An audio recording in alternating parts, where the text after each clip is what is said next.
Peoples party Azad Kashmir کے صدر چودھری لطیف اکبر کی دیگر پارٹی اراکین کے ہمراہ لندن میں پریس کانفرنس. کہا مقبوضہ کشمیر کے عوام مشکل ترین دور سے گزر رہے ہیں. حکومت پاکستان ان کی مدد کے لیے مزید اقدامات کرے. اسی پر دیکھیے یہ رپورٹ.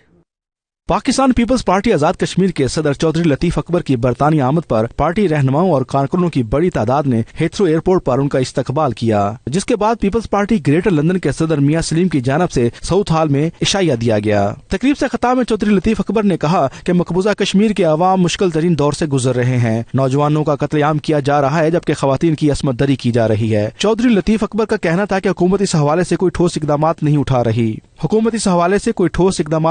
رہی ہے. جب آصف زرداری یوسف گیلانی صاحب نے 2008 میں حکومت سنبھالی تو اس وقت سوات پہ طالبان کا قبضہ تھا اور کہتے تھے کہ 40 گھنٹوں میں طالبان کا یہ اسلام آباد کی بازار کے پاڑی پڑ جائے گی.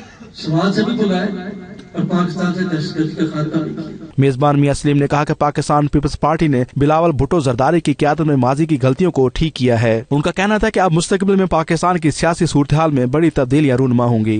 لوگ عہدوں کی سیاست کرتے ہیں، اقتدار کی سیاست کرتے ہیں اور عہدوں اور اقتدار کے لیے جماعتیں بھی بدل دیتے ہیں اور اپنی جماعتوں کے اندر پوزیشن بھی بدل دیتے ہیں. لیکن چودھری لطیف اکبر صاحب جو 6 دفعہ کم و بیش اسمبلی کے رکن بنے.